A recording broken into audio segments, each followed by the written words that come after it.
Hello everyone. जीवन tutorials आपका एक बार फिर से स्वागत करता है। लास्ट जो हमने टॉपिक पढ़ा था दैट इज इंडक्टिव इफेक्ट। और आपके पास जो इंडक्टिव इफेक्ट है इसमें मैंने आपको थोड़ा सा इंडक्टिव इफेक्ट में थोड़ा सा एप्लीकेशन भी आपके पास डिस्कस कर ली है इसकी कि क्या क्या आपके पास इसकी एप्लीकेशंस है। जो नेक्स्ट टॉपिक है आपके पास that is electromagnetic effect.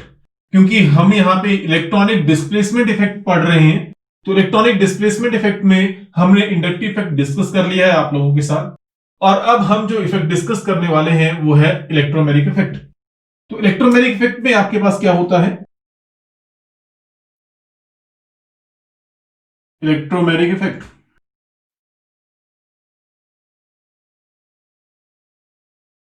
This is a temporary effect. This is a temporary effect means to से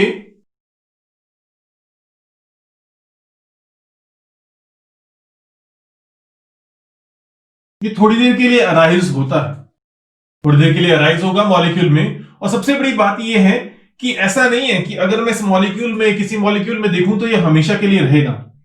जैसे ही कोई सिस्टम इसके क्लोज आता है, जैसे कि कोई इलेक्ट्रोफाइल या आपके पास कोई न्यूक्लियोफाइल इसके क्लोज आता है, तभी आपके पास ये जो आपके पास इलेक्ट्रोमैग्नेटिक इफेक्ट है वो ओरिजिनेट होगा, वैसे नहीं। तो ये क्या है?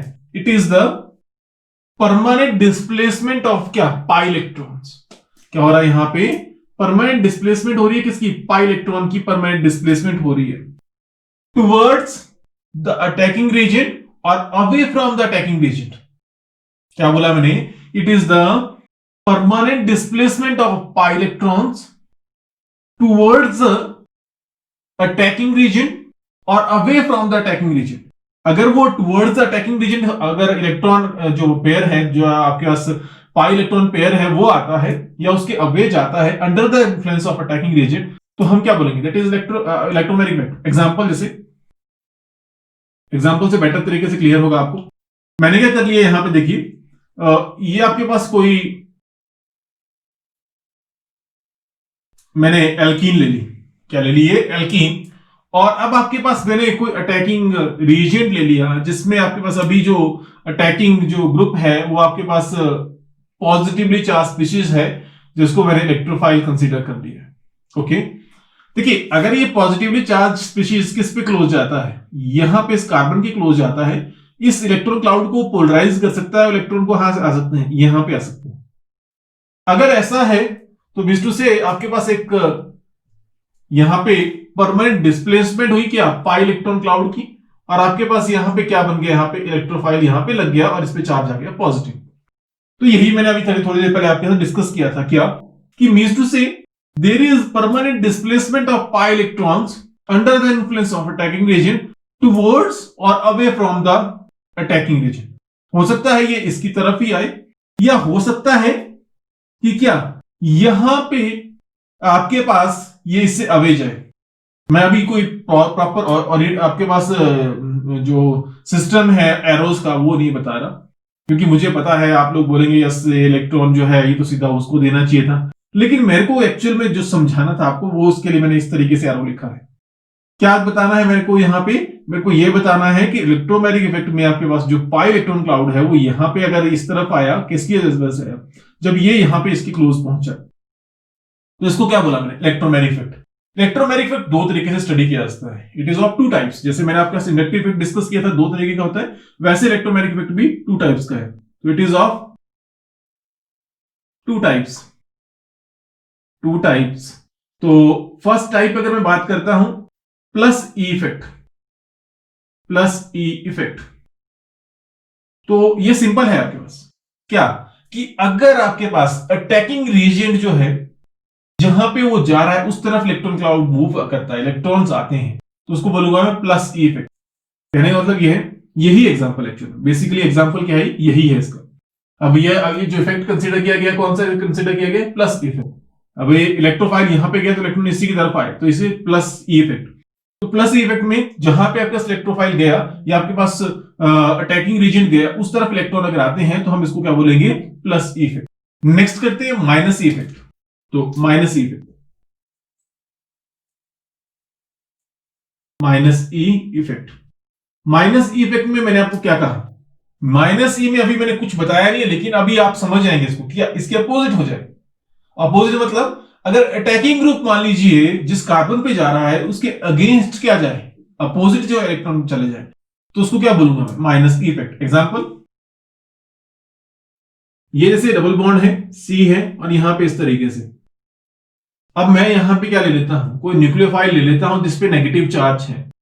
नेगेटिव चार्ज जो है इलेक्ट्रॉन से उसको बैर होता है, वो क्लोज नहीं जाता इलेक्ट्रॉन के। तो जैसे ये किसके इसको इलेक्ट्रॉन देगा तो इलेक्ट्रॉन कहां चले जाएंगे, इसके अपोजिट चले जाएंगे। तो देखिए अगर इलेक्ट्रॉन यहां पे आ गए तो आपके पास प्रोडक्ट में क्या बन गया, यहां पे देखिए इस तरीके से, और यहां पे देखिए नेगेटिव चार्ज आया यहां पे, और यहां पे कार्बन इस तरीके से, और यहां पे क्या बन गया, न्यूक्लियोफाइल आ गया। ओके, तो देखिए जहां पे न्यूक्लियोफाइल गया उसके आपके पास, देखिए जहां पे न्यूक्लियोफाइल गया है वहां पे आपके पास क्या है, उसके अपोजिट आपके पास क्या गया, कार्बन पे इलेक्ट्रॉन चले गए। तो उसी को मैंने क्या बोला, माइनस ई इफेक्ट। इसको मैंने टेम्परेरी इफेक्ट कहा है, आपको क्या बोला मैंने इसको, टेम्परेरी इफेक्ट। मान लीजिए अभी इसके क्लोज जा रहा है तो आपके पास इलेक्ट्रॉन मूव कर गए, पर अगर मैं इसको हटा दूं तो क्या हो जाएगा, तो आपके पास पाई इलेक्ट्रॉन क्लाउड ऐसा हो जाएगा। उसका मतलब ये क्या है, ये टेम्परेरी इफेक्ट है जिसमें आपके पास क्या हो रहा है, पाई इलेक्ट्रॉन क्लाउड की मूवमेंट हो रही है। और अगर पाई इलेक्ट्रॉन क्लाउड की मूवमेंट हो रही है किसके under the influence of this attacking region के अंडर द इन्फ्लुएंस, तो इसी को हम क्या बोलेंगे, इलेक्ट्रोमैग्नेटिक इफेक्ट। अब आपको मैंने इलेक्ट्रोमैग्नेटिक इफेक्ट डिस्कस कर लिया है। जो नेक्स्ट हम डिस्कस करने वाले दैट इज रेजोनेंस, और ये बहुत इंपॉर्टेंट टॉपिक है क्योंकि इसमें आपके पास हम रेजोनेंस इफेक्ट भी स्टडी करेंगे आगे। तो रेजोनेंस देख लेते हैं कि रेजोनेंस क्या होता है।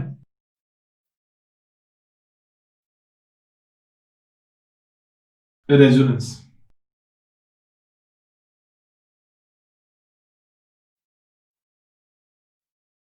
तो अगर मैं रेजोनेंस की यहां पे बात करूं तो आपके पास रेजोनेंस में क्या होता है, आपके पास सिंपली रेजोनेंस में ये एक मॉलिक्यूल्स की कुछ एक प्रॉपर्टीज में से एक प्रॉपर्टी है जिसकी वजह से आपके पास वो क्या करता है, more than one structure possess कर सकता है, और अपनी प्रॉपर्टीज को डिफरेंट डिफरेंट प्रॉपर्टीज उसकी एक्सप्लेन की जा सकती है अगर मैं उसको मोर देन वन स्ट्रक्चर में लिखूं।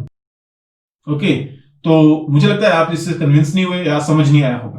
चलिए इसको मैं थोड़ा और बेटर तरीके से कन्विंस्ड करने वाली कंडीशन में आपको इसको लिखता हूं। तो मैंने क्या कहा,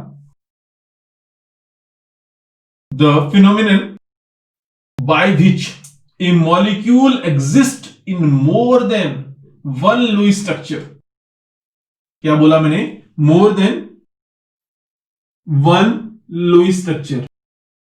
अगर वो एक लुईस स्ट्रक्चर से ज्यादा स्ट्रक्चर्स पोजेस कर रहा है और उनमें जो डिफरेंस है एनर्जीज का वो स्मॉल है, small difference in energies, small difference in energies, जो आपके पास लुईस स्ट्रक्चर उसने अलग अलग पोजेस करी है और उन स्ट्रक्चर में एनर्जी का डिफरेंस थोड़ा कम है, तो उसी को हम क्या बोलते हैं, रेजोनेंस। उसी को हम क्या बोलते हैं, रेजोनेंस। तो मॉलिक्यूल की वो प्रॉपर्टी जिसकी वजह से आपके पास क्या कर रहा है, molecule more than one structure possess कर रहा है, और आपकी जो मॉलिक्यूल है उसकी प्रॉपर्टीज हम फिर अलग अलग तरीके से, मतलब अलग अलग प्रॉपर्टीज को एक्सप्लेन कर पा रहे हैं। सारी नहीं एक्सप्लेन कर पाएंगे लेकिन कुछ कर सकते हैं। तो जैसे कि एग्जांपल है, ये मैं देखो बेंजीन ले ली। अब जब आपके पास बेंजीन है, ये आपके पास एक और स्ट्रक्चर पोजेस कर सकती है जिसमें आपके पास देखिए यहां पे इलेक्ट्रॉन क्लाउड की मूवमेंट हो जाए। कैसे, अगर ये इलेक्ट्रॉन यहां चले जाएं, ये इलेक्ट्रॉन यहां आ जाएं, और ये इलेक्ट्रॉन कहां चले जाएंगे, यहां पे चले जाएंगे, तो आपके पास यहां पे देखो इस कार्बन और इस कार्बन में डबल बॉन्ड आ गया, और यहां पे इस कार्बन और इस कार्बन के बीच में डबल बॉन्ड आ गया, और यहां पे इस कार्बन और इस कार्बन के बीच में डबल बॉन्ड आ गया। ओके, तो इनकी एक और स्ट्रक्चर बन सकती है जो कि दोनों स्ट्रक्चर का कॉम्बिनेशन हो सकती है। कैसे, क्योंकि डबल बॉन्ड जो है सभी कार्बन के पास आ रहा है, तो आपके पास एक मैंने रेजोनेंस हाइब्रिड बना दिया। तो ये जो दो स्ट्रक्चर मैंने बनाई, दीज आर कैनोनिकल स्ट्रक्चर्स। क्या है ये, कैनोनिकल स्ट्रक्चर्स हैं।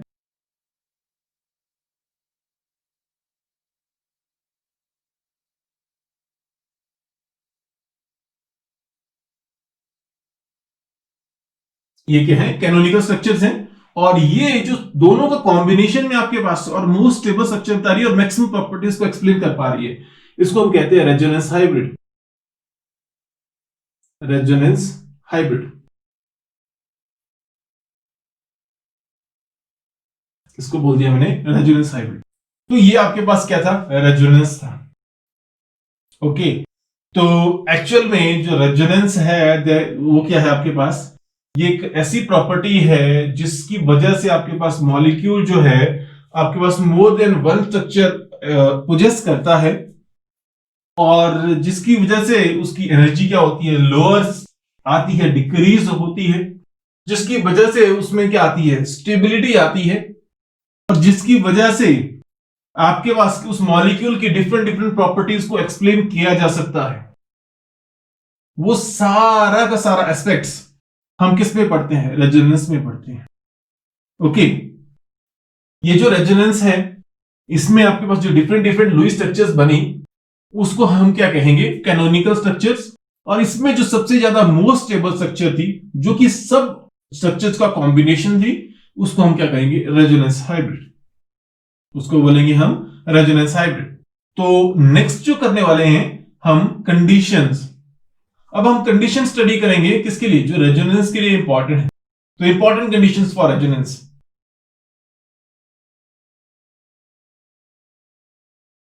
चलिए नेक्स्ट करते हैं conditions for resonance.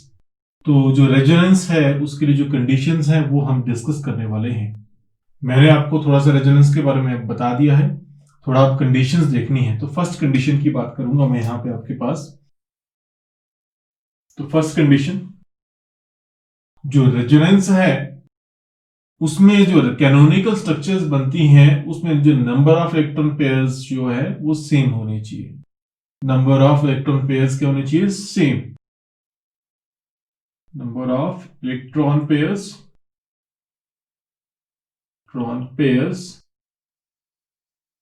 Should be same. किसमें, अगर मैं कोई रेजोनेंस स्ट्रक्चर्स कंसीडर कर रहा हूं उसकी मैं बात कर रहा हूं।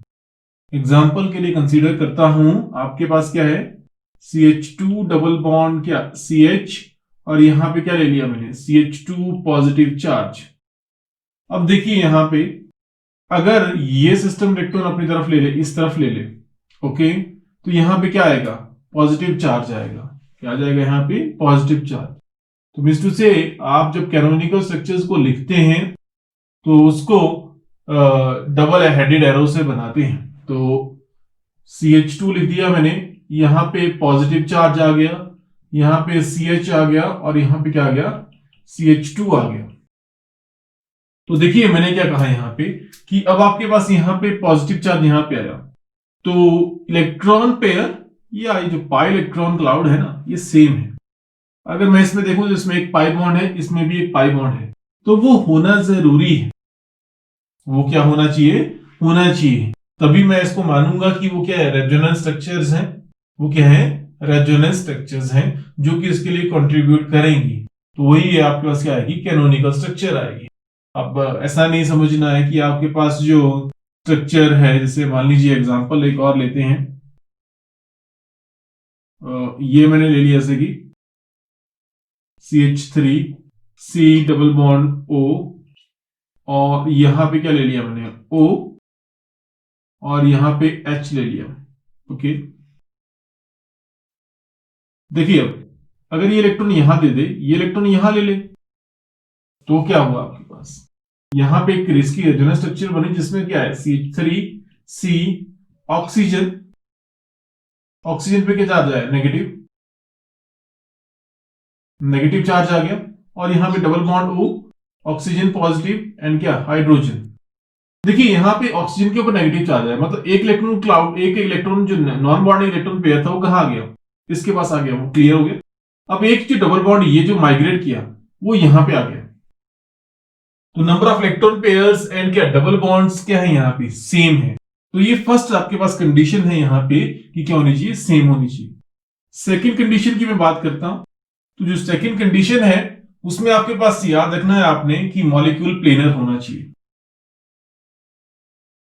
क्या होना चाहिए, प्लेनर। मतलब प्लेनर आपके पास, जो आपके पास कार्बन है जिसके अक्रॉस जो है डबल बॉन्ड या इलेक्ट्रॉन की मूवमेंट हो रही है, उसमें जो इलेक्ट्रॉन क्लाउड है जो कि रेजोनेंस शो कर रहा है वो एक ही प्लेन में होने चाहिए ताकि वो मैक्सिमम ओवरलैप हो सके। तो इलेक्ट्रॉन क्लाउड जो है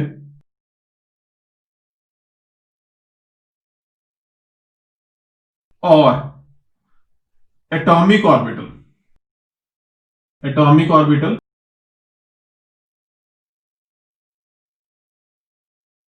should be in same plane, should be in same plane, same plane में होनी चाहिए। ओके, एग्जाम्पल कंसीडर करता हूं, जैसे कि मेरे पास देखिए एक एग्जाम्पल ये है,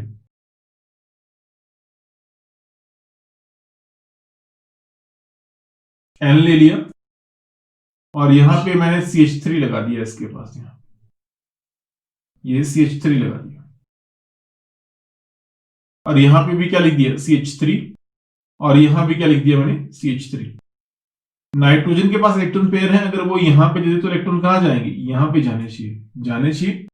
तो इसकी एक रेजोनेंस स्ट्रक्चर हमें लग रहा है कि ये पॉसिबल है, ये कि इसकी रेजोनेंस स्ट्रक्चर पॉसिबल है क्या, जिसमें आपके पास यहाँ पे नेगेटिव चार्ज आएगा, ये इलेक्ट्रॉन क्लाउड नहीं होगा, यहाँ पे नेगेटिव चार्ज रहेगा और यहाँ पे क्या है CH3 रहने वाला है, नाइट्रोजन और यहाँ पे नाइट्रोजन और कार्बन के बीच में double bond, positive charge CH3, hydrogen इसके पास है CH3, यहाँ पे क्या CH3।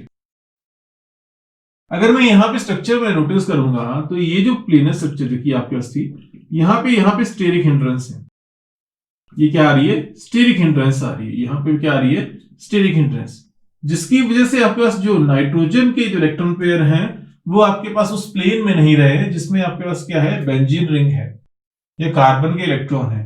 अगर ये नहीं है तो इसका मतलब यहाँ पे वो ओवरलैप नहीं कर सकते और आप रेजोनेंस स्ट्रक्चर उसकी नहीं बना सकते। तो इसका मतलब ये आपके पास इसकी कैनोनिकल स्ट्रक्चर नहीं हुई, क्यों, क्योंकि यहाँ पे जो इलेक्ट्रॉन पेयर्स हैं वो आपके पास सेम प्लेन में नहीं है। इसको हम और बेटर कर सकते हैं, अगर मैं इसको CH3 को निकाल दूं, ये CH3 सिर्फ ये CH3 को निकाल दो आप, तो आपके पास यहां पे भी CH3 नहीं होने वाला। ओके, अगर आपके पास यहां पे से CH3 मैंने निकाल दिया, आई थिंक मुझे स्ट्रक्चर बना लेनी चाहिए ताकि आपके लिए इजी हो जाए, तो मैं यहां पे बना रहा हूं आपके पास स्ट्रक्चर। ये देखिए ये ओके, ये बेंजीन है और ये नाइट्रोजन है, यहाँ पे CH3 है और यहाँ पे क्या है CH3 है और यहाँ पे हाइड्रोजन है। अब ये इलेक्ट्रॉन पेयर दे सकता है यहाँ पे और इलेक्ट्रॉन कहाँ जा सकते हैं यहाँ पे। तो आपके स्ट्रक्चर में एक रेजोनेंस हाइब्रिड रेजोनेंस स्ट्रक्चर बन सकती है जिसमें आपके पास क्या हो इस तरीके से डबल बॉन्ड क्या N और यहाँ पे क्या आ जाएगा CH3, यहाँ भी CH3, यहाँ पे हाइड्रोजन, इस पे चार्ज क्या आ जाएगा पॉजिटिव, यहाँ पे क्या आ जाएगा नेगेटिव और ये इस तरीके। इस स्ट्रक्चर में आपके पास ओवरलैप है तो ये इसकी कैनोनिकल स्ट्रक्चर बन सकती है। तो इसीलिए आपने याद रखना है कि अगर कोई आप स्ट्रक्चर बना रहे हो और रेजोनेंस स्ट्रक्चर उसकी बना रहे हो तो आपने ये ध्यान रखना है कि आपके पास वहां पे जो जब रेजोनेंस स्ट्रक्चर उसमें बनेगी उसमें जो इलेक्ट्रॉन पेयर हैं या आपके पास जो डबल बॉन्ड है या आपके पास जो कार्बन कार्बन जो ऑर्बिटल्स हैं या कार्बन नाइट्रोजन ऑर्बिटल्स हैं या कार्बन ऑक्सीजन ऑर्बिटल है वो क्या होनी चाहिए सेम प्लेन में, ताकि वहां पे क्या हो सके ओवरलैप हो सके। ओके, थर्ड अब आपके पास कंडीशन देखते हैं। थर्ड कंडीशन की मैं बात करूंगा, थर्ड कंडीशन भी सिंपल है, मैंने यहां पे इलेक्ट्रॉन पेयर्स की बात करी, क्या number of electron pair should be same होने चाहिए। तो थर्ड में अब आपने मैंने जो बात करनी है जो कंट्रीब्यूशन, आपको पता है कि जब आपके पास मैंने लास्ट जो रेजोनेंस स्ट्रक्चर आपके पास बनाई है उसमें मैंने आपको कहा है कि there is a resonance hybrid. Okay, तो मैंने वहां पे अगर आपके पास कहा है रेजोनेंस हाइब्रिड तो means to say resonance hybrid is the most stable structure जो कि मैक्सिमम प्रॉपर्टीज को एक्सप्लेन करेंगी और उसमें सब जो स्ट्रक्चर्स हैं उसका कॉम्बिनेशन होगा। तो जो रेजोनेंस हाइब्रिड है उसके लिए जो कंट्रीब्यूटिंग स्ट्रक्चर्स हैं वो कौन से होने वाली हैं, तो वो मैं अभी आपके पास डिस्कस करूंगा। ठीक है, तो द स्ट्रक्चर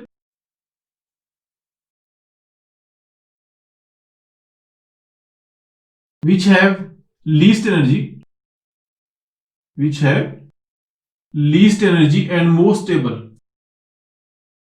अगर वो लीस्ट एनर्जी है उसकी और वो मोस्ट स्टेबल है तो वो सबसे ज्यादा कंट्रीब्यूट करेगी किसके लिए रेजोनेंस हाइब्रिड के लिए। तो सबसे ज्यादा क्या कंट्रीब्यूट करने वाली है वो रेजोनेंस हाइब्रिड के लिए वो कंट्रीब्यूट करने वाली है। तो रेजोनेंस हाइब्रिड के लिए कंट्रीब्यूट करेगी वो। ओके, तो मतलब अब आपके पास क्या है, वो स्ट्रक्चर आपके पास रेजोनेंस हाइब्रिड को कंट्रीब्यूट करेगी जो सबसे ज्यादा मोस्ट स्टेबल होगी। समझे आप यहां पे। तो इसका एक एग्जांपल डिस्कस कर लेते हैं ताकि आपको इजीली पता चल जाए कि क्या है यहां पे। तो एग्जांपल ले लेता हूं, ये आपके पास CH3 वही ले लिया मैंने, आई थिंक यहां पे लिखा है मैंने, ये देखिए। इस एग्जांपल में अगर मैं नोटिस करूंगा तो सबसे ज्यादा स्टेबल है ये।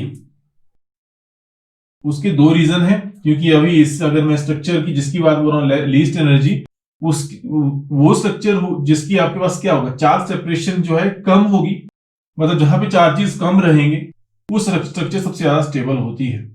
ये आगे पॉइंट आने वाला था लेकिन यहीं पे एक्सप्लेन कर देता हूं क्या, कि आपके पास जिन स्ट्रक्चर्स में ज्यादा चार्ज सेपरेशन होगी उनकी एनर्जी क्या होगी, हायर रहेगी। तो यहां पे इसमें चार्ज सेपरेशन नहीं है और यहां पे आपके पास चार्ज सेपरेशन क्या है। तो जहां भी चार्ज सेपरेशन रहेगी उसकी जो कंट्रीब्यूशन है टुवर्ड्स रेजोनेंस, जो स्ट्रक्चर्स हैं जो रेजोनेंस हाइब्रिड है, वो क्या रहने वाली है, कम रहने वाली है। तो इसका मतलब इसकी कम रहने वाली है और इसकी क्या रहने वाली है, ज्यादा। तीसरी अगर आपके पास जो फोर्थ मैं आपके पास पॉइंट यहां पे डिस्कस करूं, तो जो रेजोनेंस हाइब्रिड होता है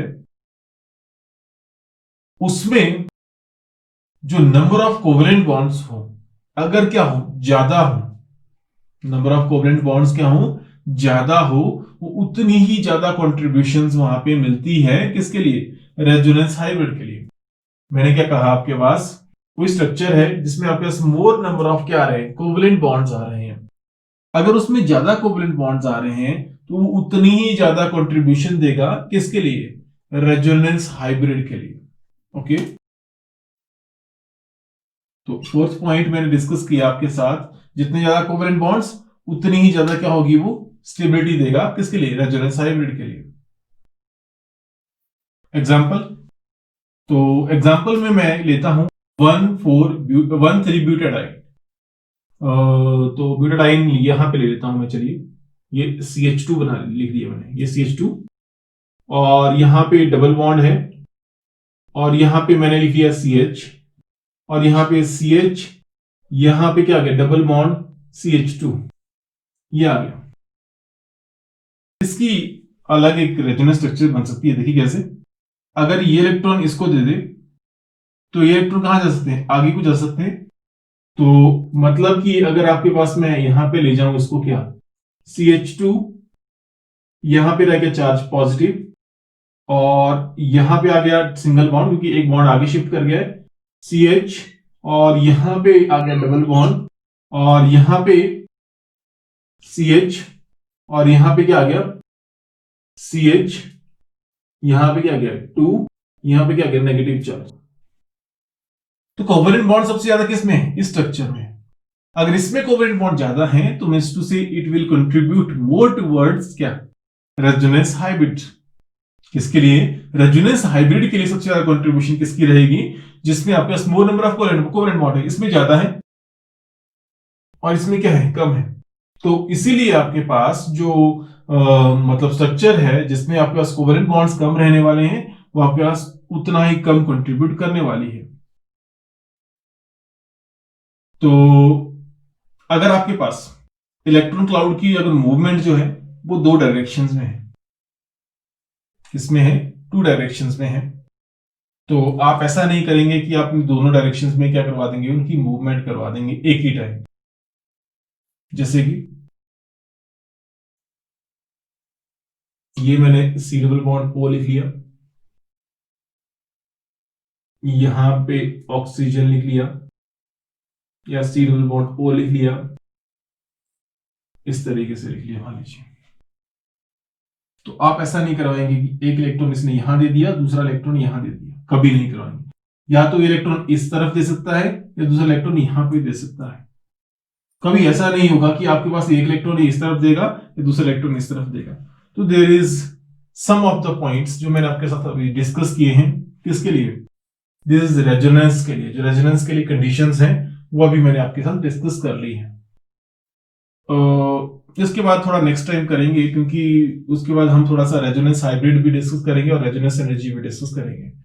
और आई थिंक थोड़ा टाइम हमारे पास कम है, तो जो नेक्स्ट टॉपिक होगा इसी का सेकंड पार्ट करेंगे। क्या जो आपके पास रेजोनेंस हाइब्रिड है एंड रेजोनेंस एनर्जी है वो क्या होती है। रेजोनेंस हाइब्रिड मैंने बता दिया है कि आपके पास जो स्ट्रक्चर्स हैं जिसमें मोस्टली कंट्रीब्यूट, जो आपके पास मोस्ट स्टेबल कंट्रीब्यूटिंग स्ट्रक्चर से बन रहा है, जो आपके पास स्ट्रक्चर है, जो मोस्ट ऑफ द, जो आपके पास सबसे ज्यादा क्या सब स्ट्रक्चर, कैनोनिकल स्ट्रक्चर की कंट्रीब्यूशन है, तो उससे जो आपका स्ट्रक्चर बनेगी वो क्या बनेगी, रेजोनेंस हाइब्रिड। तो रेजोनेंस हाइब्रिड जो है, जो मैंने अभी डिस्कस किया, उसके बाद हम आगे मूव करने वाले हैं रेजोनेंस एनर्जी की तरफ। एंड रेजोनेंस एनर्जी के बाद रेजोनेंस इफेक्ट की तरफ डिस्कशन करेंगे। तो इतना सा अभी थोड़ी देर के लिए, उसका नेक्स्ट पार्ट नेक्स्ट टाइम करेंगे। तो thank you for watching, next time मिलते हैं आपके साथ। See you next time, thank you.